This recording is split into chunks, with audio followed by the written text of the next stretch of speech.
नमस्कार दोस्तों, स्वागत है आप सभी का आई प्लानेट कम्युनिकेशन सेंटर की स्मार्ट क्लास की एक और नई वीडियो में।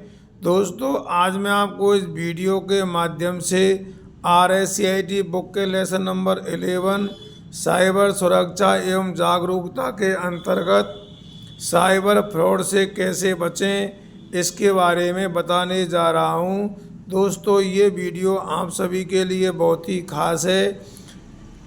यदि आप हमारे इस चैनल पर नए हैं तो आप हमारे इस चैनल को लाइक और सब्सक्राइब अवश्य करें और इस वीडियो को पूरा देखें। तो चलिए दोस्तों, वीडियो को शुरू करते हैं। साइबर फ्रॉड से बचना, stay safe from cyber fraud. दोस्तों देखिए, आज जो है साइबर फ्रॉड बहुत ज़्यादा हो रहा है और जैसे जैसे सूचना प्रौद्योगिकी के नए नए विकास हो रहे हैं उसी हिसाब से साइबर फ्रॉड जो है ये भी बहुत ज़्यादा बढ़ रहा है।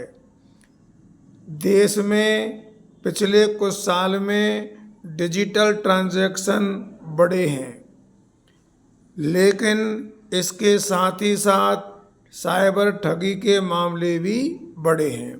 देखिए दोस्तों, हमारे देश में पिछले कुछ साल में जो है डिजिटल ट्रांजैक्शन बढ़े हैं।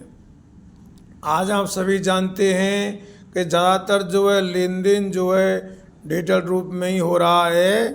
तो जो है जिस प्रकार से आज कुछ सालों में डिजिटल ट्रांजैक्शन बढ़ रहे हैं, इसके साथ साथ इसी हिसाब से जो साइबर ठगी है उसके मामले भी बढ़ते जा रहे हैं। और आए दिन आपने ये केस भी देखे होंगे साइबर ठगी के। साइबर क्रिमिनल्स अलग अलग तरीक़ों से लोगों की मेहनत की कमाई उड़ा रहे हैं। आज जो है साइबर जो अपराधियां हैं यानी साइबर जो क्रिमिनल्स हैं वो अलग अलग तरीक़ों से यानी कि अलग अलग तरीक़े अपना करके जो लोगों की मेहनत की कमाई है उनको उड़ा रहे हैं। साइबर सेल और बैंक की ओर से भी लगातार जागरूकता अभियान चलाए जा रहे हैं।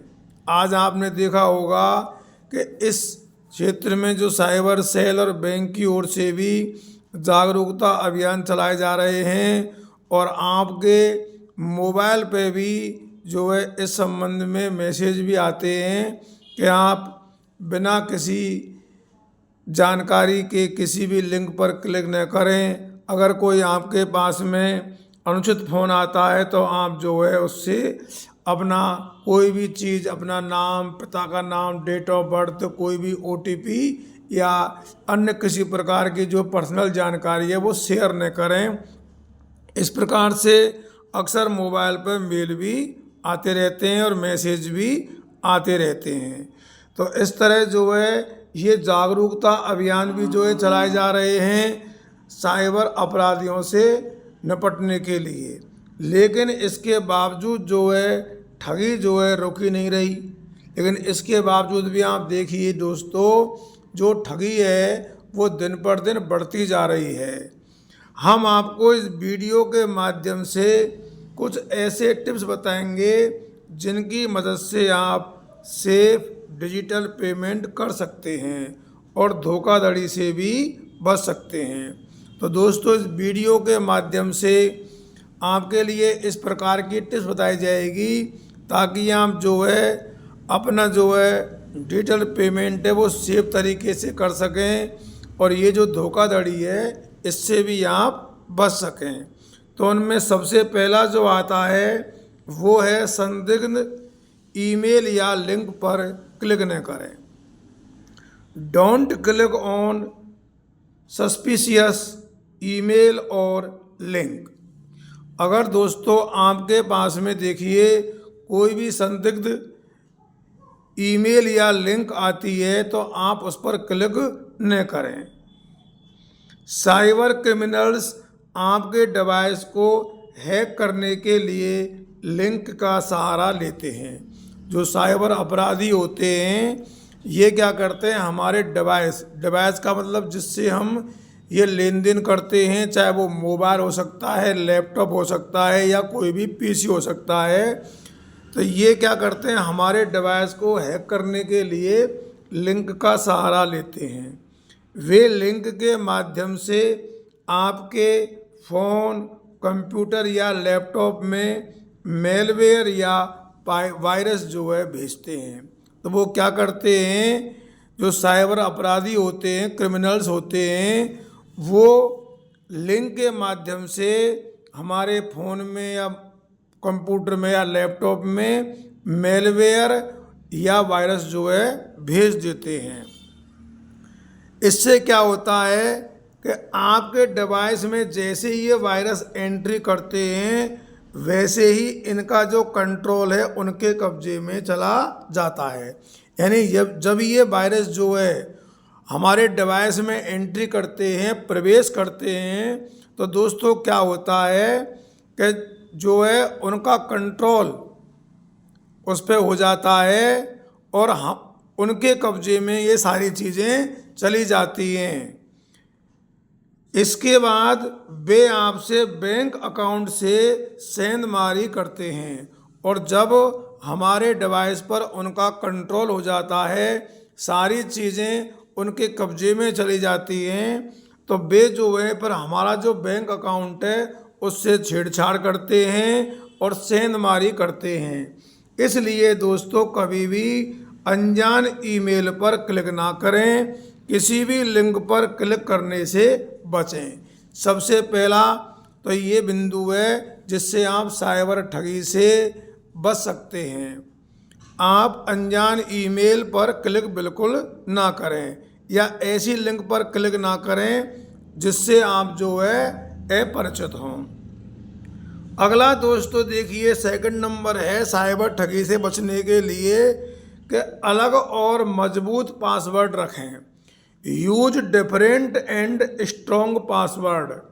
अपने जीमेल, यूपीआई अर्थात यूनिवर्सल पेमेंट इंटरफेस या नेट बैंकिंग का जो पासवर्ड है वो मजबूत रखें और अलग रखें। यानी सबके पासवर्ड आप अलग अलग रखें, जीमेल का अलग रखें, यूपीआई का अलग रखें, नेट बैंकिंग का अलग रखें, और आप किसी भी चीज़ का यूज करें उन सबके जो पासवर्ड हैं वो अलग अलग रखें और मजबूत रखें।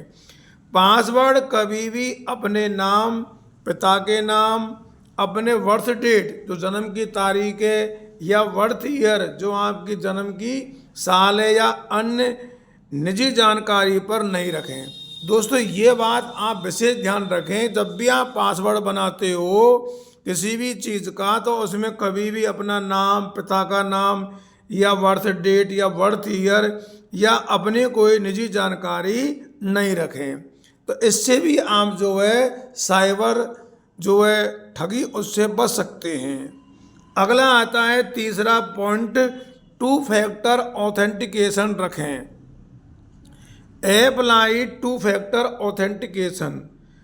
फ़ोन में मौजूद ऐप और अकाउंट्स में लॉगिन करने के लिए 2 फैक्टर ऑथेंटिकेशन एक्टिव रखें। देखिए दोस्तों, जब भी आप फ़ोन में कोई भी ऐप का यूज करें या अकाउंट में आप लॉगिन करें तो वहाँ आप 2 फैक्टर ऑथेंटिकेशन एक्टिव रखें। इससे कोई भी बिना ऑथेंटिकेशन के लॉगिन और ट्रांजैक्शन नहीं कर सकेगा। इससे क्या होगा कि आपकी अनुमति के बिना ना तो कोई लॉगिन कर सकेगा और ना कोई ट्रांजैक्शन कर सकेगा। यहाँ आपको इसका मतलब दोस्तों ये है, 2 फैक्टर ऑथेंटिकेशन का मतलब कि एक तो क्या है, जब आप किसी चीज़ में लॉगिन करते हैं तो उसका पासवर्ड आप अलग रखें और जब आप ट्रांजैक्शन करते हैं तो उसका पासवर्ड अलग रखें। यानी दोनों के जो पासवर्ड हैं आप अलग रखें। जैसे आप नेट बैंकिंग किसी बैंक की लेते हैं तो वहाँ भी आपको लॉगिन करने पर पासवर्ड अलग रखना पड़ता है और जब आप ट्रांजैक्शन करते हैं तो वहाँ पासवर्ड अलग रखना पड़ता है। तो आप दोनों के जो पासवर्ड हैं वो अलग अलग रखें, सेम ना रखें। इससे क्या होगा कि कोई भी जो है साइबर क्रिमिनल है वो ना तो आपके ऑथेंटिकेशन के बिना लॉगिन कर सकेगा और ना ही वो ट्रांजैक्शन कर सकेगा। तो ये भी एक बहुत ही अच्छा जो है उपाय है साइबर ठगी से बचने के लिए। अगला दोस्तों है पेमेंट के लिए पब्लिक वाईफाई यूज ना करें, अर्थात जो सार्वजनिक स्थानों पर वाईफाई लगे होते हैं वहाँ आप कभी भी उनके जरिए पेमेंट ना करें। Don't use public wifi for payment. अगर आप ऑनलाइन पेमेंट करते हैं तो इस बात का ध्यान रखें कि कभी भी पब्लिक वाईफाई से कनेक्ट करके पेमेंट ना करें। दोस्तों इस बात का आप विशेष ध्यान रखें, जब भी आप ऑनलाइन पेमेंट करते हैं तो आप पब्लिक वाईफाई से कनेक्ट करके आप पेमेंट ना करें। पब्लिक वाईफाई पर कनेक्ट करके पेमेंट करने से क्या होता है कि आपकी लॉगिन आईडी और पासवर्ड के हैक होने की पूरी संभावना रहती है। अगर आप पब्लिक वाईफाई से कनेक्ट करके पेमेंट करते हैं तो आपकी जो है लॉगिन आईडी और जो पासवर्ड होते हैं उनके हैक होने की पूरी संभावना बन जाती है। इसलिए दोस्तों आप याद रखें, पेमेंट के लिए कभी भी पब्लिक यानी कि सार्वजनिक स्थानों पर जो वाईफाई लगे होते हैं उनका यूज बिल्कुल ना करें। अगला आता है क्यूआर कोड भी चेक करें। आपने देखा होगा बहुत से लोग जो है क्यूआर कोड जो है उसको भी बदल देते हैं, तो इसलिए आप इसको भी चेक करें। क्यूआर कोड से पेमेंट करने के दौरान स्कैन होने के बाद आने वाले नाम को ठीक से चेक करें। जब आप आज ज़्यादातर जो है लोग क्यूआर कोड से पेमेंट करते हैं क्योंकि इससे पेमेंट करना आसान रहता है। तो जब आप क्यूआर कोड से पेमेंट करें और जब क्यूआर कोड से पेमेंट करने के दौरान आप जब स्कैन करते हैं तो आप उस नाम को ठीक से चेक करें कि आप जिसको पेमेंट कर रहे हैं उसी का नाम आ रहा है या नहीं, अर्थात जिसे आप भुगतान कर रहे हैं उसी का नाम वहाँ है या पेमेंट किसी और के खाते में जा रहा है। तो ये भी आपको चेक करना चाहिए दोस्तों कि जब आप क्यूआर कोड से पेमेंट करें तो स्कैन जैसे ही आप अपने डिवाइस से उसको स्कैन करते हैं क्यूआर कोड को, तो उस नाम को ठीक से चेक करें कि जिसको आप पेमेंट कर रहे हैं भुगतान कर रहे हैं उसी का नाम आ रहा है या पेमेंट किसी और को जा रहा है। ठग जो है अक्सर बड़े मर्चेंट के क्यूआर कोड को बदलकर अपना क्यूआर कोड डलवा देते हैं। जो ठग होते हैं वो क्या करते हैं, बड़े मर्चेंट को, जो बड़े मर्चेंट होते हैं उनके क्यूआर कोड को बदल देते हैं और अपना क्यूआर कोड डलवा देते हैं। इससे न सिर्फ आपका पैसा गलत जगह जाता है बल्कि जो आपकी बैंक डिटेल है वो भी उनके पास चली जाती है। तो दोस्तों ये भी जो है साइबर ठगी से बचने का एक बहुत ही महत्वपूर्ण उपाय है कि आप क्यूआर कोड से बचें। तो दोस्तों आज की वीडियो में बस इतना ही। जिन लोगों ने ये वीडियो देखी है उन्हें बहुत बहुत धन्यवाद। आपको हमारी ये वीडियो कैसी लगी हमें कमेंट करके बताएं। साइबर ठगी से बचने की और भी उपाय हैं जो आपको हम कल नेक्स्ट वीडियो में बताएंगे। एक बार पुनः आप सबके लिए बहुत बहुत धन्यवाद। जय हिंद, जय भारत।